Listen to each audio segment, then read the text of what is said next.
Okay, good morning everyone, and we are continuing here in our Tehillim. I'd like to do something today which is called Inyani D'Yoyma, which means that we are going to discuss a Tehillim. We're skipping right now to a Tehillim that will hone us in to the time period that we find ourselves in right now, which is the 3 weeks, which already is the 9 days, heading towards Tisha B'Av. And we're all very well aware of the reality that mourning and understanding the loss of Yerushalayim and the Beis HaMikdash is not something that comes easy to anyone. We're so many thousands of years and really light years away from what it was to have a Beis HaMikdash in the world, to know what it was like to live where the Shekhinah was permeating our existence, to know what it was like to be able to do something wrong and bring a korban to HaKadosh Baruch Hu, to utilize the Kohanim in the Beis HaMikdash to hear the angelic and Kabbalistic mystical songs of the Leviim as they would sing as the korbanos were being brought, to understand what it was like to have all of Klal Yisrael together as one on the Shlosh Regalim, on the 3 festivals, on Sukkot and on Pesach and on Shavuos, where everybody would make the long trek, the arduous trek, but they did it b'simcha, with joy, knowing that they were coming to the home of Klal Yisrael, the home of the Shekhinah, the Beis Hashem, God's house. And we don't live with any of that, and we never saw that, and we're so distant and so far away from it, that when this time of the year comes once again, where we're supposed to be feeling bad that we don't have a Beis HaMikdash, supposed to feel a loss and feel a pain inside of ourselves that we're missing something, we're lacking something. But as we look around our comfortable homes and we drive in our semi-luxury cars and the air conditioning is blowing down on top of us on a very hot and summer day in Los Angeles, California, wherever you might be, when we open up the fridge and it is stocked from top to bottom with all of the delicacies of anything that a person could want to eat, when our Shabbos is replete with all of the best of what maybe your husbands will like, the mashke, the schnapps that is on the table, the bottles of fine wine that are imported from Chile and from Eretz Yisrael, the nice silverware and the china that is on the table, the nice shoes and the clothing that we wear, the simchas that we run to, chasanas and brisim and kiddush and pidyon abens and everything in between. A person looks in their bank account and they see, Baruch Hashem, I have money to make it through the month. That deal went through and this one goes through and Parnas is okay. The children, the family. We're so distant from what it means to have a nation that understands what it means not to have a Beis HaMikdash. We're so far away from the loss of Yerushalayim HaKodesh that these weeks, and especially the 9 days and then Tisha B'Av itself, I remember being in a certain place several years in a row for Tisha B'Av, and of course the minhag is to sit on the floor, and you're supposed to be uncomfortable. You're not supposed to be relaxed and enjoy yourself. You're supposed to be a little bit of pain while you're sitting on the floor. And this particular Beis Midrash had carpeting, so it wasn't so bad. And there was always this one fellow who sat in the back. And every single year, every single Tisha B'Av, all he did was kvetch and complain. How uncomfortable he was, how long is it going to take to go through the kinois, how long is the eicha going to take. And I always thought to myself, dear Jew, that's exactly what this day is about. It's a day to be uncomfortable. It's a day not to have everything that we want. It's a day where we don't focus in on our personal pleasure and our comfort and our luxuries. It's a day to sit on the floor and be in pain and mourn ba'avelos, that we are missing the most central, intrinsic thing in the existence of Klal Yisrael. And that is what was the center of the universe, the center of our nation, the center of our life in Ruchnius and in Gashmius. And that's the Beis HaMikdash. And as long as the Beis HaMikdash is not in this world, then that means that the world is a place, besides all of the nourishkeit that we see in the world today, climate control and the division and the derision of the political parties and the world leaders in fights with each other, and everybody's got their finger on a button, they're ready to nuke the entire world, God forbid. Besides all of that, we have to realize that every single trouble and every single tzara and all the pain that is in the world, and all the difficulties that people are having, and all the families that are falling apart, and all the marriages that lack shalom bayis, and all the children that are struggling in their Yiddishkeit, and all the couples that got married with the greatest dreams and are not having children, and all the people that would like to get married and can't find their besheret yet. All of that emanates from one place in the world. Because on the Har HaBayis, on the mountain of HaKadosh Baruch Hu, there is not a Beis HaMikdash that is sitting there. And that means that Klal Yisrael is lacking. We are lacking our existence. We are lacking our shleimus, our perfection. We are lacking a nation that can be strong.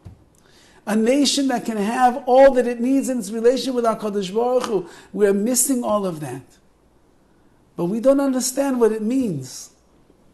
And therefore, as we come towards Tisha B'Av once again, and we're dreaming of those painful hours of sitting on the floor, listening to kinos, listening to Eicha, you're going to be, after a long Shabbos, you're exhausted this year.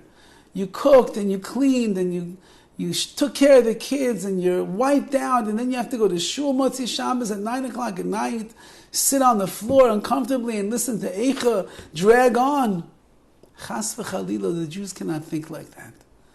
Rather, we have to think to ourselves, if I don't remember Yerushalayim every single day of my life, if I don't remember it every single week of my life, and there may be months and time that goes on through the year where the thought of Yerushalayim and that which we have lost and the destruction of the Beis HaMikdash lying in ruins is not something that is in my consciousness.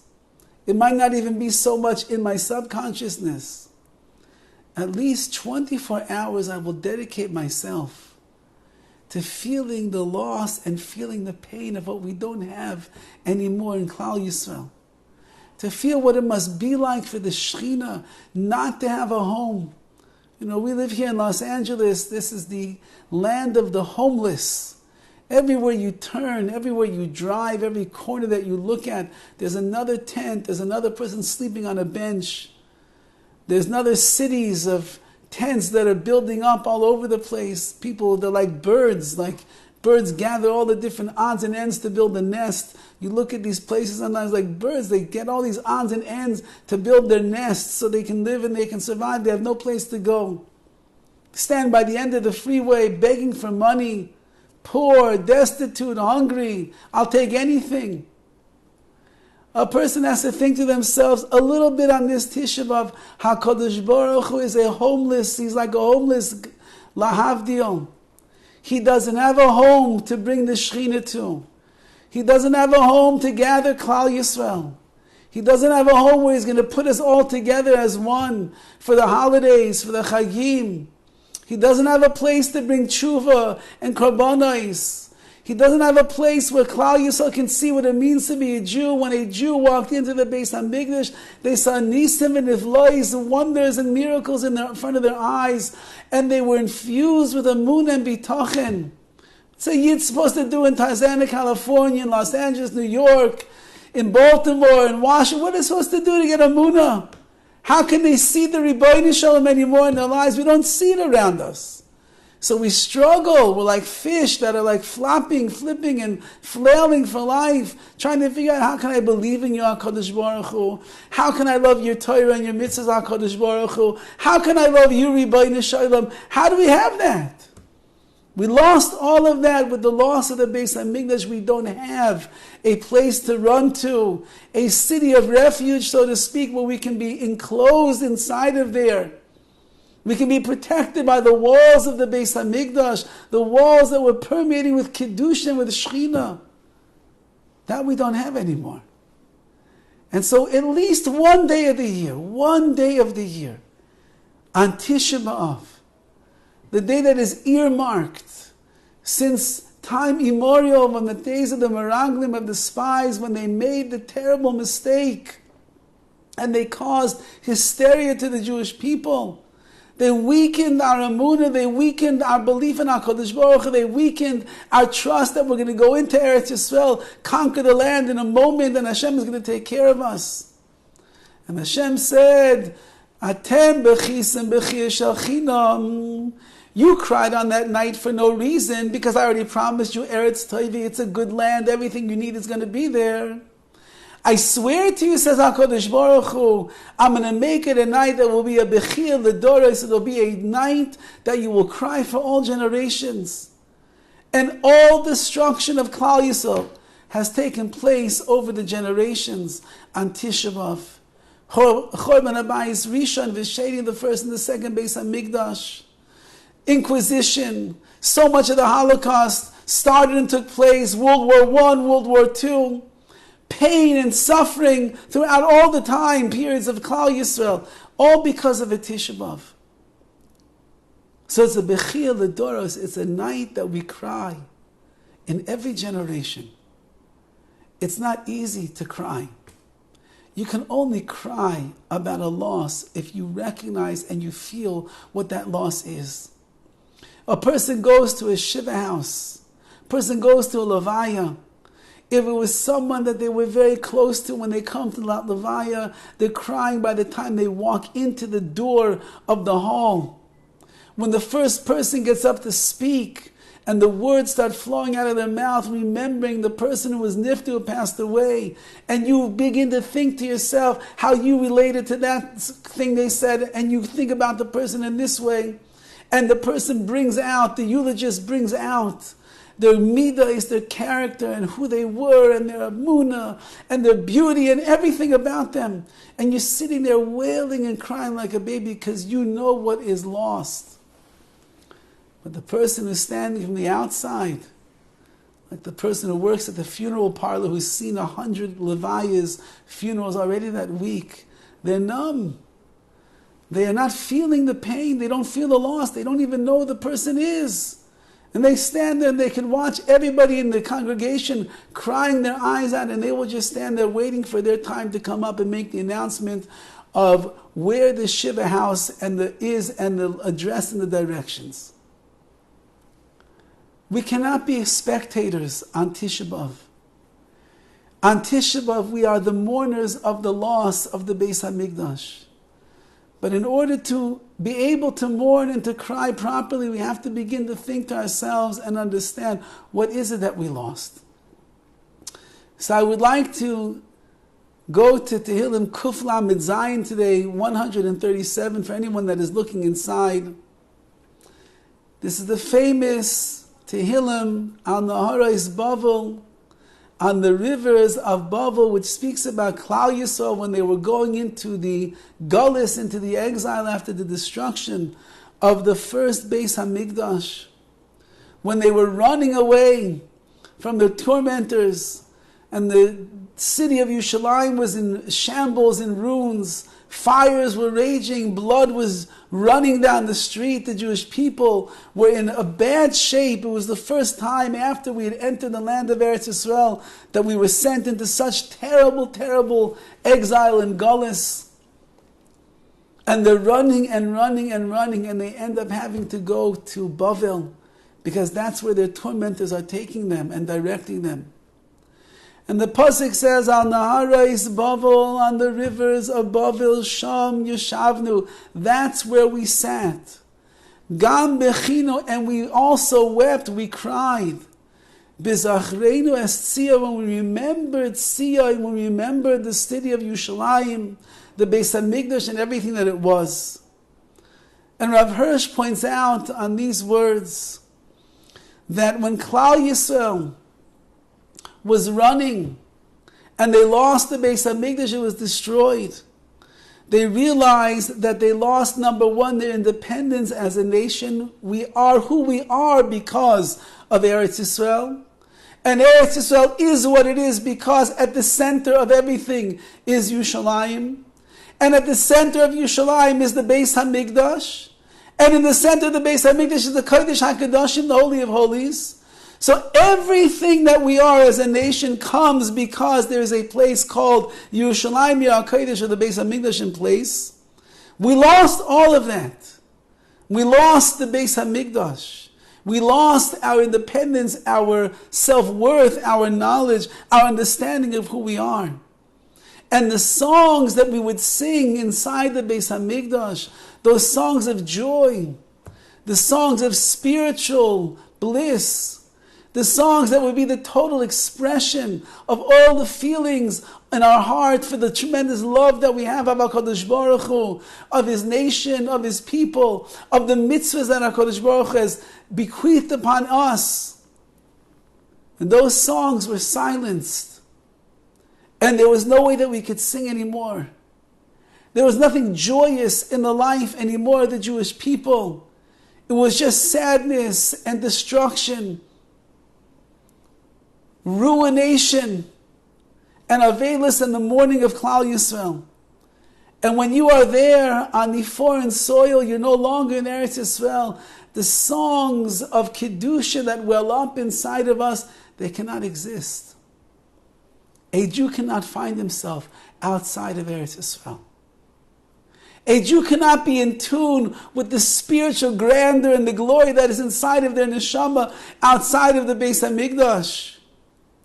A Jew cannot pretend to be happy when they're wandering the streets of Galus, when they know that there's a Beis HaMikdash that is lying in ruins in a place on the Rabbi, on the Temple Mount, and there is foxes that are running through, and there are enemies that are trying to rebuild. The neshama of the Jew, the heart of the Jew longs and pines for what we once had. And Al Naro's Babel, they were running and running and running. They're running from the destruction, running for their lives. There was no time to think about what was going on until they got to the rivers of Bavel. V'sham yeshavnu, and over there we sat, says Dovid HaMelech. We sat, and once we sat, we caught our breath. And once we caught our breath, we stopped to think to ourselves, what has just happened to us? What has just taken place in Yerushalayim in the Beis HaMikdash? And in that moment, Gam Bachinu, we began to cry. Bezachrenu es Tzion, we remembered. We remembered the Kedusha. We remembered the Kohanim. We remembered the Shechina. We remembered Korbanos. We remembered Klal Yisrael coming together on the Chagim. We remembered the goodness and the beauty and the glory of what it meant to be a nation that was sitting and standing in Yerushalayim HaKodesh. And at that moment, Klal Yisrael began to cry. Bechiyos, uncontrollable tears. Uncontrollable because they themselves understood what it meant to lose a Beis HaMikdash. And they're crying. And this, in fact, is really, as Chazal tell us, the Leviim were the ones that were sitting there on the waters of Bavel. And the enemies came to them. And they asked them, no, play us some music, Yidden.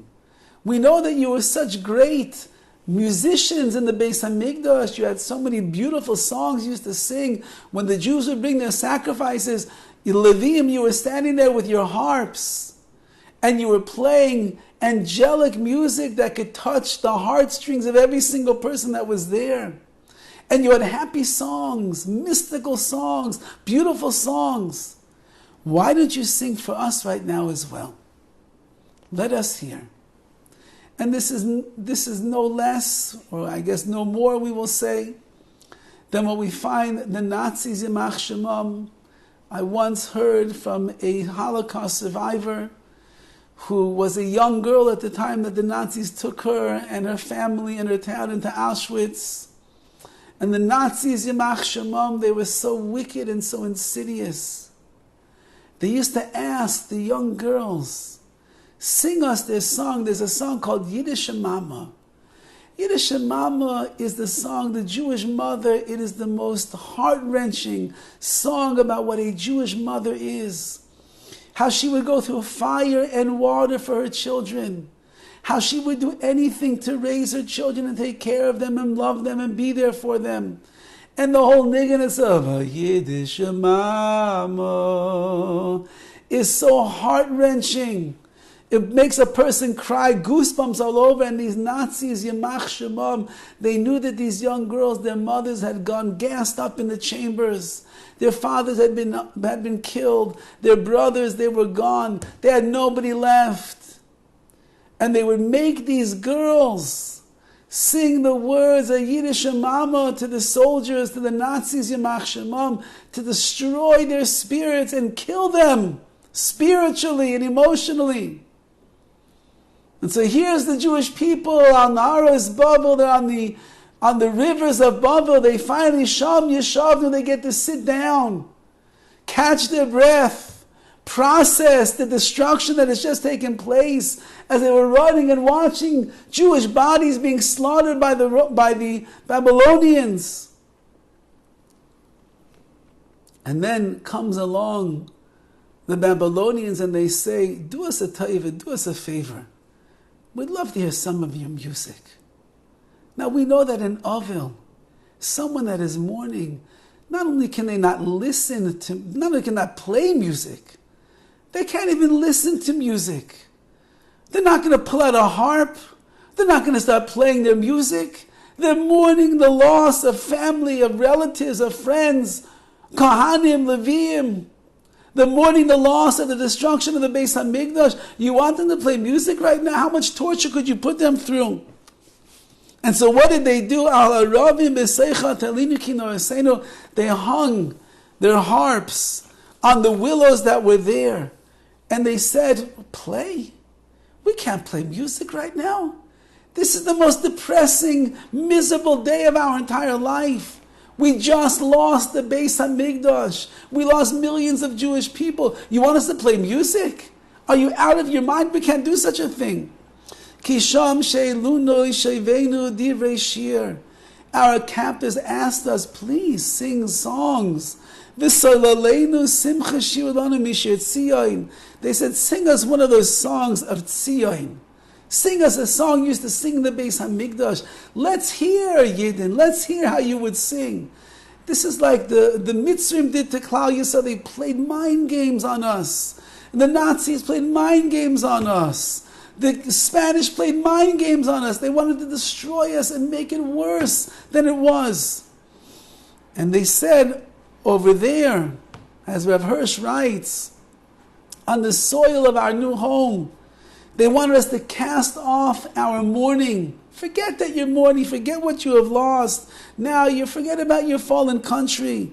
You're here now in Bavel. This is your new homeland. This is where you belong. This is where you're going to be taken care of. And therefore you should sing good songs over here. Everything is going to be okay. This is the nature of Gullus. The Jewish people travel from one place to the other, from one country, from one region to the other. And really a Jew that finds themselves in Gullus, they should be broken and depressed, because that means that we're not in our holy land, we're not on the soil that where we belong. And yet what do the Goyim do in every place that we go? They try to embrace us. And they try to tell us, no, forget about what you had over there. Don't worry about all the goodness and all the bracha and all the spirituality. Don't worry. We are your new homeland. We are your friends. We are here for you. We will take care of you. We will be there to provide you with your needs and your sustenance. We'll embrace you. You should embrace us. Really? And if a person looks at New York City today, will they see how much the non-Jewish world is embracing the Jewish people? Has anybody been paying attention to the news? How many incidents of anti-Semitism have taken place in the last 6 months alone? It's skyrocketing right now. People being beaten up and being mutilated. People being beaten in front of their 5-year-old children. Why? Because we're a Jew. Does the country that we find ourselves in Gullus in, are they really so kind? Are they really so wonderful? Do they really love us? And therefore the Leviim said, how in the world can we sing a holy song of Hashem on foreign soil? How can we do such a thing? The only place that the Yiddish and Neshama is able to really sing is in Eretz Yisrael. The only place where we can soar, where our mind is going to be open and free, where our heart is going to leap to the Rebbeinu Shalom, to cleave to Hashem and His Shechina. The only real place, it's not in New York, it's not in Borough Park, it's not in the holy city of Lakewood in Baltimore, it's not in Los Angeles, California. No, the heart and soul of the Jew cannot sing properly over there. It's lacking, it's blockage. There's only one place, and that's in Yerushalayim, Yer HaKodesh. But it's only when there's a Beis HaMikdash. Just because you go to Yerushalayim, but if there's Kentucky Fried Chicken serving tray food down the street, doesn't mean that you're going to be able to sing the way they did in the Beis HaMikdash. It's when there's a Beis HaMikdash, and there's Kedusha, and there's Leviim and Kohanim and Korbanos, and Klal Yisrael gathering together as one, dancing on the night of the Simcha Beis Sheweva on Sukkot, where there was magical things that were going on in front of the eyes of the Jewish people. There you can begin to sing. Singing Shir itself is always an expression of the deeper recesses that are in your neshama. Like the Vilna Gaon says, that song is one level beneath, nevuah beneath prophecy. It's almost like a level of Ruach HaKodesh, divine inspiration. In order to sing the real song, you have to be in a very high place. In this world, you're not going to be there. Only when we go to Eretz Yisrael. And therefore, says the Leviim to their captors, you want us to sing? Impossible that we're going to be able to sing to you the way that you want us to, because in the land of Chutz La'aretz, outside of Eretz Yisrael, we don't have the ability to do such a thing. The Rashi writes over here on this Tehillim, Keshiyarodnu legoyle, when we went down into the exile, V'shalom Nebuchadnezzar, that Russia, that wicked person who destroyed the Beis HaMikdash, he asked us, sing for me the way that you used to sing when you were in the Beis HaMikdash. And that's when we said, impossible. It's not a possibility to do such a thing. Eich Noshir, says Metzudas Dovid, how could we sing? Amarnu az b'libeinu, we said in our hearts, Eich Noshir Shir Hashem alad maznechar. How can we sing a godly song on foreign soil? Sheino Mokam HaMikdash, this is not the place of the Beis HaMikdash. Levisha Pachadnu Pen Yechufa Isanu L'Shoyra L'Zeh Alomam Mina Ayin V'Amarnu Shenevda B'Derech. So what did they do? They took their harps, they hung them on the willows, because they were afraid that their captors would make them play this music and sing. And so they told them, we lost our instruments along the way. We cannot sing for you, because unless we have our instruments, we can't sing the songs of Hashem. But they did it because they were mourning the loss of the Beis HaMikdash, and therefore it's an impossibility to do such a thing. The Radak writes over here,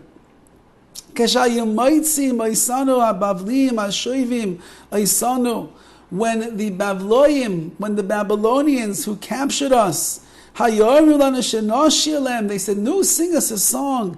Mishir Tzion, from the songs of Tzion of Yerushalayim. Then we began to cry. How could we do such a thing? It's so sacrilegious for a Jew to be in Galus and sing the songs of HaKadosh Baruch Hu and Yerushalayim to our captors, to our enemies. We can never ever bring ourselves to do such a terrible thing. So what did they say then? So they said, Im eshkachech Yerushalayim, if I will forget Yerushalayim, tishkach yamini, I should forget my right hand. Now Chazal tell us in the Gemara that because of these words, the Leviim, you know what they did? They were so afraid that the enemies were going to make them sing and play their instruments. They would find the instruments, they would cause them to play and to sing. The Leviim said, we'll never do such a thing. So they took their right thumbs, as it says over here, let me forget my right hand. And they decided to cut off their right thumbs. What does the thumb do, as the Meforshim say? It strums the harp. It's what plays the harp over here. Without a thumb, you cannot play the instruments that they had. And so the Leviim, in a moment of tremendous valiancy and mourning over the loss of the Beis HaMikdash, each and every one of them on the rivers of Bavel, they took their thumb to their mouth and they bit off their thumbs. You'll pardon the graphic idea over here. But they did it in order that they should not be forced for a moment to do something that they knew was sacrilegious, they couldn't do. And so there we say, Meshkachech Yerushalayim, if I will forget Yerushalayim, Tishkach Yamini, let me forget my right hand. Tidbach Lishayni Lechiki, my tongue should cleave to the roof of my mouth. In lo eskerechi, if I do not remember you, if my mouth does not speak about the loss of Yerushalayim. In lo yales Yerushalayim arosh simchasi, if I don't place Yerushalayim above all of the joy, all of the happiness that I have in life. Says Rav Hirsch on these words, if Yerushalayim would ever cease to be the basis and the zenith of all of my joys, then Yerushalayim still is and ever shall remain the inspiration for my musical skill and the word of my song. Meaning that the real inspiration in the life of a Jew, the real simcha that a Jew is going to be able to find in their life, the greatest joy is the Mokim HaMikdash, the place where the Beis HaMikdash was, the Beis HaMikdash. And if I will have a simcha outside of that, I will find myself in a moment of joy, of elation, of happiness. There's one thing that I have to do, and that is I have to make sure that at every moment that I have, where HaKadosh Baruch Hu blesses me with happy times and good tidings and the like, I can never forget about Yerushalayim. Because if I do, then I'm saying that the ultimate simcha is not when there's a Beis HaMikdash. The ultimate simcha is not when the Shechina is permeating Klal Yisrael. The ultimate simcha is not when there's Levim and Kohanim and everybody is all together as one. Here in my chasana, in a fancy hotel with sushi and a carving station, that's my ultimate simcha. Says Dovid HaMelech, Chas v'chalila, we cannot say such things. And therefore, in every stage of our lives, at every single simcha that there is, a person must remember Yerushalayim. Says over here, says the Metzudas Dovid, Tidbach l'shayni, my tongue should stick to my roof of my mouth. L'shayni devuka l'chiki, let my tongue stick to the roof of my mouth. L'bal ucha l'daber, I shouldn't even be able to speak if I forget about Yerushalayim. If I don't remember it, Tamid, constantly, a person should be remembering and mentioning Yerushalayim constantly. Baruch Hashem, a person davens every single day. So then at least by Shmoneh Esrei, they can mention Yerushalayim, Ircha, that Hashem has a city that's lying in ruins and we're hoping that it's going to be built. V'imhera v'yameinu. V'imloi ales hazikara Yerushalayim, zichron Yerushalayim berosh simchasi. And I should be penalized and punished if I don't put Yerushalayim at the top of all of my happiness. What does that mean? B'techilas hasimcha, at the beginning of a moment of joy. Asim la zichron lebal eshkecha be'es toikev hasimcha. I need to remind myself that the temple is lying in ruins, that there is no Beis HaMikdash, that the Jewish people are suffering, in order that I will not think that the simcha that I'm having right now, dancing with the chassan and the kala, celebrating the bris milah, celebrating the engagement, going to whatever simcha it might be, I cannot forget that whatever joy and ecstasy I have tonight at this moment of happiness, it pales in comparison to the simcha, to the joy that a person would have when there was a Beis HaMikdash in the world. And perhaps this is one of the ways that we can be able to develop inside of ourselves feeling the loss. Think to yourself the greatest simcha that you ever had in your life. whether it was your chasana, whether it was perhaps the chasana of one of your best friends, whether it was a couple that for years and years and years never had children, and then lo and behold they have a boy, and you go to the bris and you can feel the simcha, the joy, how palpable it is that's in the air over there. Think about that joy and know that when there was a Beis HaMikdash that was in the world, so the simcha that a Jew would have on an average day was above and beyond the greatest simcha that you ever experienced in your life. And that's what we don't have. And that's why so much of our nation walks around dragging their feet. So many people are on edge with anxiety and depression. So many families are trying to make things work and trying to pay the bills at the end of the month, and it's crushing them every single month.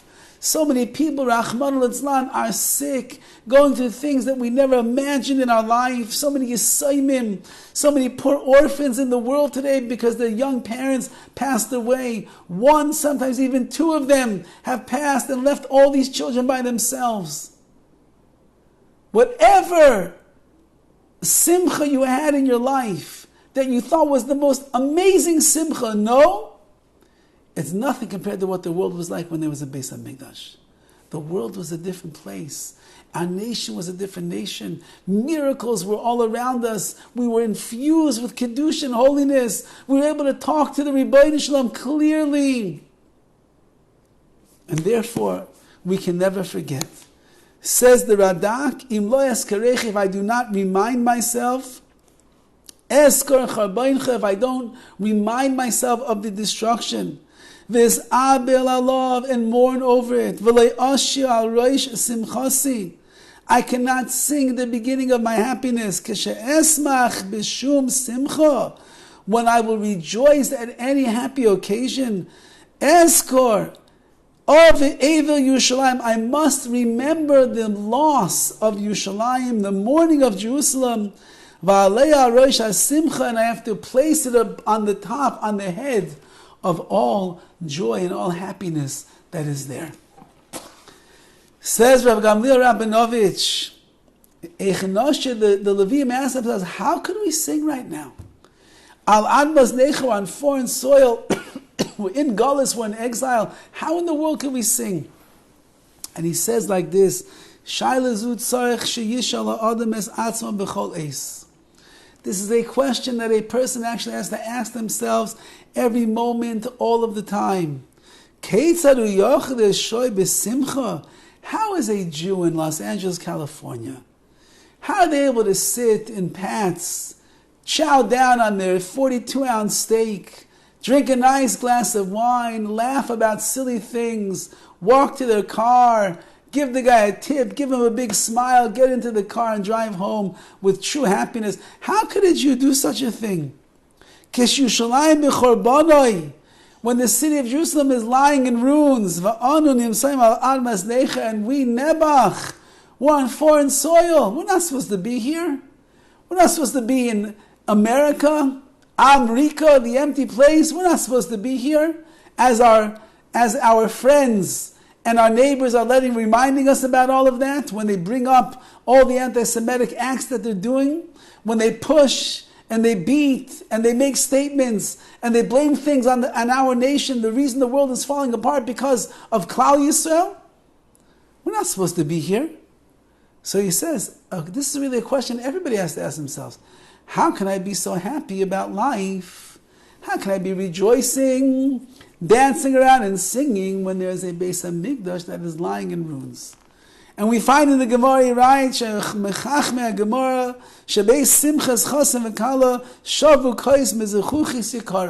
that's why when it would come time for a chasana, they would break a valuable glass at that moment, in order that we shouldn't go over the top of joy. We should be reminded, oh, there's a Beis HaMikdash that's lying in ruins.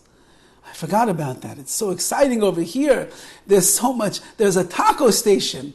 There's an open bar. There's a 20-piece band, and they brought in the Shweki and Mordechai Shapiro and Benny Friedman to sing by the Chasana. Wow, it's amazing over here. Oh, I broke the glass. What do we break the glass for? We're breaking the glass to wake us up from our reverie, to hear the broken glass, to remind us that we are not in the full hilt of simcha, of joy over here. It might be exciting, might be wondrous, it might be incredible. However, as long as Yerushalayim is lying in ruins, we have to remind ourselves that we have to take a little bit away from our happiness and our joy. So instead of having roast beef and corned beef at the carving station, maybe you should only have roast beef. Instead of having 3 singers, world-class singers, maybe you should only have 1. Instead of a 20-piece band, maybe it should only be an 18-piece band. Do something to remind yourself that there's a chorban. Chazal also fixed for us. We take some ashes and we put it on the head of the chassan before the chuppah. He also should not go wild with simcha, with joy the night of his wedding. Yeah, it's a happy night. You met your zivug, you met your besheret in life. You're going to build your own bayis nema b'Yisrael. Yes, it's true. But there has to be something that a person is lacking in happiness and expression of joy, because they know we're missing the Beis HaMikdash. So too, Shahasad es Beisa Yishayim Makor Amal Zecher L'Chorban. There's something that we put in our house. A person built a nice fancy house, Beverly Hills, 10,000 square foot palatial palace and mansion. It's got a movie theater, a bowling alley. It has an Olympic-sized pool, 7-car garage filled with 7 different cars, each one costing no less than $200,000. Maids and butlers, rooms, you name it. It's got everything you could possibly want. 2 kitchens, one for milchig, one for fleischigs, with a private chef in each one. You got it all. But when you walk into that house, this perfect house with the manicured grass in the front over there, palm trees imported from who knows Guatemala because they grow better than the ones in Los Angeles. Would you walk into the house and you look at the wall in front of you, you'll notice that as beautiful as the house is, there's one box, amma al amma, 1.5 by 1.5. It is blank and empty. The colors of the house, of course, it's gray because that's the color of the world today. That one place, that one box, it's white because it's the bare walls the way that it was before it was painted. Why do we have that? To remind us that the Beis HaMikdash is lying in ruins. And as much gashmias as I have in this world, as much physical success as I have, financial success I have in the bank, money, I could build that $10,000 estate if I want to. I have to remind myself that it's not perfect. And there's no perfection over here. Because there is 1 amma by 1 amma, 1.5 by 1.5 box in my house. As I look at that perfect wall, it's not perfect. There's a big blotch of emptiness to remind me that although that I'm here on foreign soil, although that I'm here and I'm being successful, although that I'm here that I'm happy, I'm lacking true happiness. Because there is no Beis HaMikdash in the world. So too, a person serves a meal, and they want to serve a 7-course meal, they should make it 6 courses. Keep something away from the table. You want 1, 2, 3 kinds of meat on the table? Bring 2 kinds instead of 3. You'll be okay. You'll still be stuffed by the end of the meal. A little bit we hold back from just to remind ourselves the world is incomplete. However, he writes, but our many sins,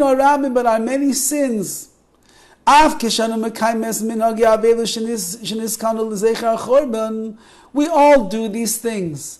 You go to the chasana and you hear that beautiful song, Himesh Kavachech Yerushalayim, and you sit there and the goosebumps are running up and down your spine, and you have tears crying, you're thinking of Yerushalayim, yes, and then they break the glass, but what happens after they break? No, that's it, we don't have time to remember the sadness and the pain of Yerushalayim.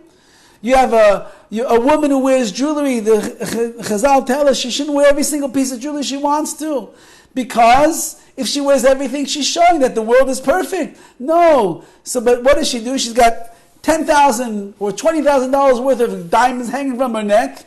She's got big boulders in her ears over there. She's got weights holding her down on her wrist, and she leaves off one little tiny pinky ring. She says, okay, you know what? I'll leave that off. We don't think, says Rabbi Rabinovich, nevertheless, we don't really mourn the loss of Yerushalayim, except one day. Maybe that's what we're saying over here. Is one day at least, on one day of the year, we have to try to push everything to the side. Push away the Gashmias, push away our success, push away our goodness, our brachas, push it all away. And we have to think to ourselves that we're living in a world where there is no Beis HaMikdash, and as a result, we have what to mourn about. We are missing certain things. If there is sickness in Klal Yisrael, if there are families that are falling apart in Klal Yisrael, if there are husbands and wives that are fighting, bickering on a regular basis in Klal Yisrael, if there are children that are going off the derech because they don't understand how beautiful it is to be a Yid, if there are schools that are not teaching over the Masorah in the right way to our children, and our children are uninspired about what Yiddishkeit is. If shuls have people that are standing there going day in and day out and they never ever connect with their davening, they can fall asleep by every single drasha that there is, and they shmooze around, they shmooze with each other while the Haftarah is being read because I don't want to hear it anymore. We're living in a world where there is no Beis HaMikdash. We're living in a world where Klal Yisrael is imperfect. The world is imperfect. Because HaKadosh Baruch Hu cannot shed the Shechina down on the world the way in which He wants to do it. And therefore, says Dovid HaMelech over here, don't forget what happened. Don't forget the Beis HaMikdash, the Leviim themselves. They sham yeshavnu bachinu. They began crying when they were able to just process the loss that there was. We have to try on this Tisha B'Av. We have to try our best to process the loss. Whatever we can read, whatever we can learn, whatever we can try to understand, whatever stories we can see about what the world was like when there was a Beis HaMikdash, and realize what it's like now that there is no Beis HaMikdash.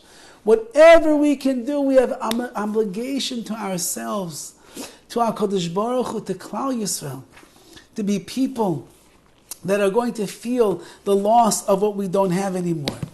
And therefore, he continues and he writes, Zechor Hashem livnei Edom es yom Yerushalayim. Okay, I'm skipping the verse 8 over here. Bas Bavel Ashduda, the daughter of Bavel, you're the one that is truly annihilated. Ashrei sheyishalem lach, fortunate is the one that will repay you. Es gemulech shegamad lanu, Hashem is going to repay you for what you did to us. And Rav Hirsch says over here, fascinating, that although Bavel was the one that sent us into exile, Nebuchadnezzar came in and destroyed the Beis HaMikdash, sent us to Bavel, and it was miserable for us over there. And Bavel thought they're mightier than any other nation because they just conquered the Jews in their home city. Nevertheless, the conquest of Yerushalayim was the last major achievement of Bavel and their power. And really what it ended up being, it spelled the end of their empire. Soon thereafter, the Persian Empire came in, and they ended up conquering Bavel, and Bavel was gone, finished, not to be remembered. And they fall off the stage of world history, they're unmourned, and they are forgotten. However, Yerushalayim, as was prophesied long ago, would soon be restored after the first Beis HaMikdash was destroyed. The second one was built, even though that it was only temporary. Nevertheless, it was built. And throughout all the millennia, says Rav Hirsch, and beyond, even more, even after the second Beis HaMikdash was destroyed, Yerushalayim lives on spiritually, in the hearts and the souls of Klal Yisrael from generation to generation. We remember it, we think about it, even in the alien lands that we live in. When we go to a chasana downtown by the airport with the airplanes flying overhead, and the chassan and kala standing there underneath the chuppah, we say these words,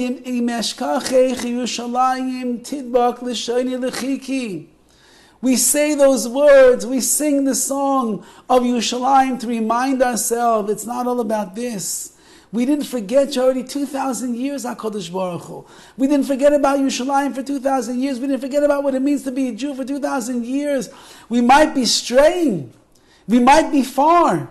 We might not realize in our own lives what we have lost, but we know that we lost something, and we try our best to remind ourselves any time that we have an opportunity.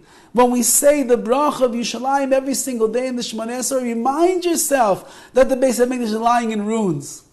And when we do that, says Dovid HaMelech, when we do that, says Rav Hirsch over here, that itself is going to be the but that will be the cause that will bring us back to the great glory of what once was, when HaKadosh Baruch Hu is going to build a Beis HaMikdash again in our times. And I want to conclude over here with these very powerful and beautiful words of Rav Gamliel Rabinovich. And he says the following: the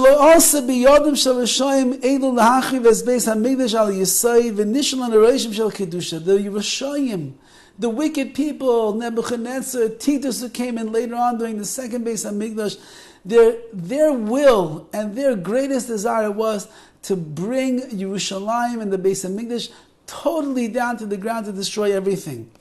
However, as much as they tried, there's still an imprint of Kedusha that remains. V'hu kaisa maravi. We know that the Wailing Wall, the Western Wall, the Kaisa, the Kaitel, it remains where it is. Svid Beis Mikdashenu shelo shchina mimenu la'olam. It's the little remnant of the Beis HaMikdash that the Shechina did not flee from or leave all of these years. Why is it when you go to the Kaisel, you come close to that wall, you put your hand on, suddenly, goosebumps. You're coming in contact with the Shechina never left the Kaisel. We find these words in the Midrash. It says in the Pasuk, I stand behind the walls. This is talking about the western wall of the Beis HaMikdash. It will never be destroyed. Lama, why will it not be destroyed?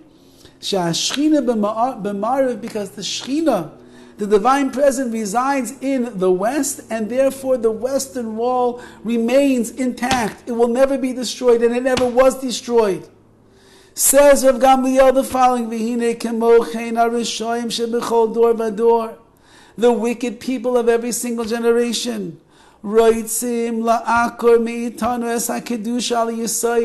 they are trying with all of their might to uproot the holiness and the sanctity from our nation. They don't want any Kedusha to remain within the hearts and the souls and the lives of Klal Yisrael. They're trying to destroy us, to swallow us up alive over here. But HaKadosh Baruch Hu will never abandon us.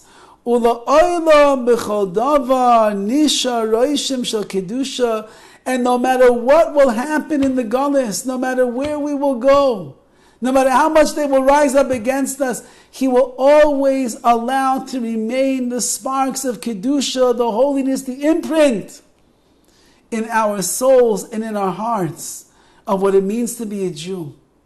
And that means that although we might live in Hollywood, although we might live amongst the tomb of the impurity, although we might be surrounded on all sides by restaurants and clothing stores and car dealers and technology and the like, it doesn't really matter, says Rav Gamliel. I mean, it matters because it hurts us.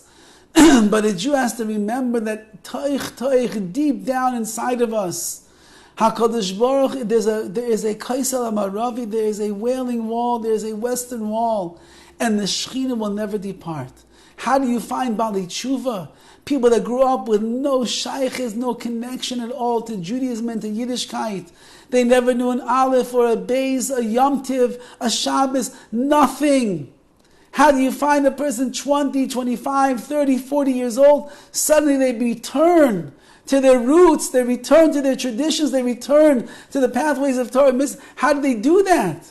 Because the fires of Kedusha are there, buried deep, deep down inside of them. But HaKadosh Baruch Hu promises us that He's never going to take it away. It's always going to be there. Like the Kaisa will never be destroyed, the heart and the soul and the Kedusha that is inside the very deepest recesses and places of a Jew, it will never be taken away and destroyed. And perhaps as we come to a Tisha B'Av, and we have to think to ourselves, what are we going to cry about this year? What will we mourn about? We don't know what it's like to have a Beis HaMikdash. We don't know what we are missing. Dovid HaMelech is giving us a way to feel that. And that is, think to yourself, the greatest moment of simcha that you ever had in your life.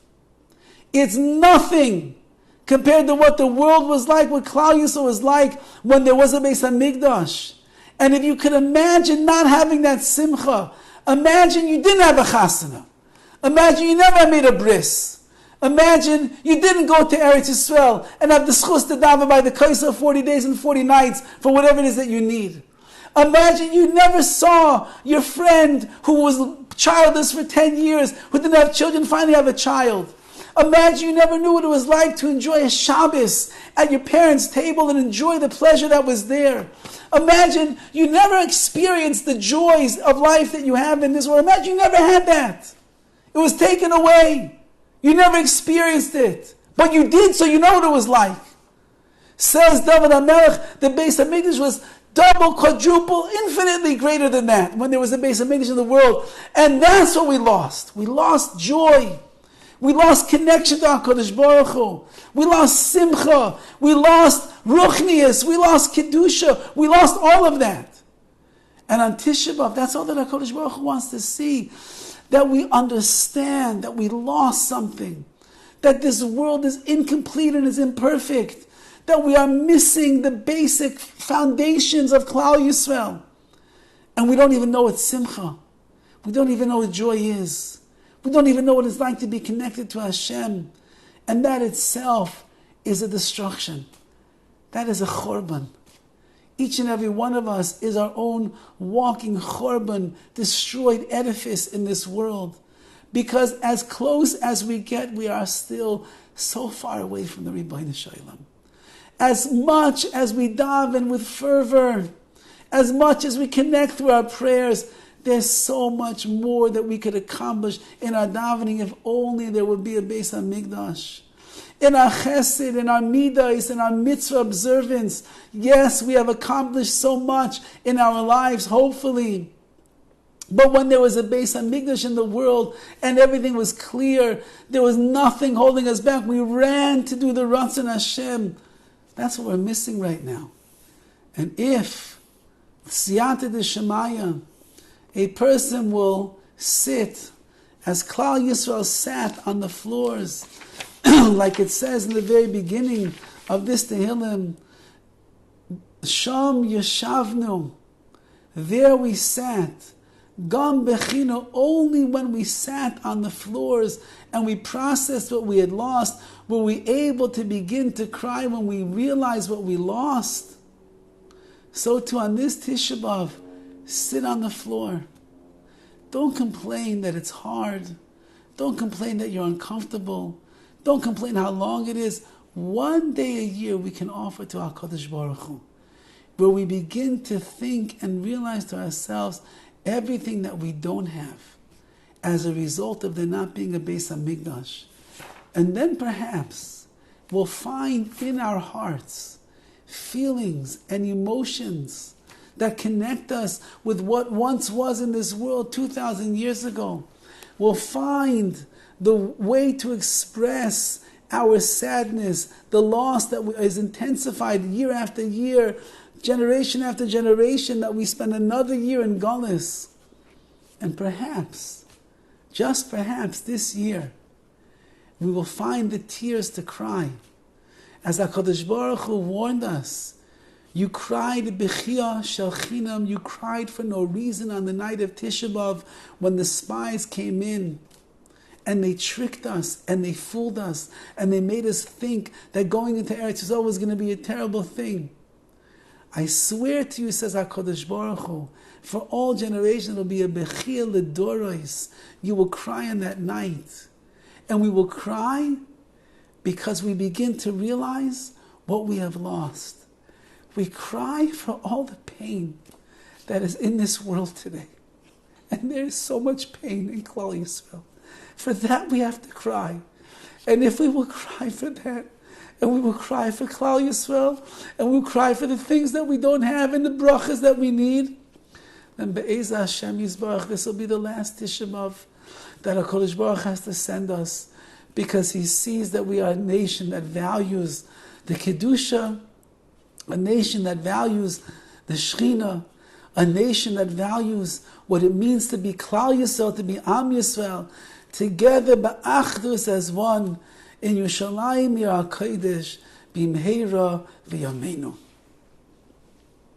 Amen. Thank you, Rabbi Horowitz. This was amazing. Thank you so much. You're welcome, Baruch Hashem. Thank you.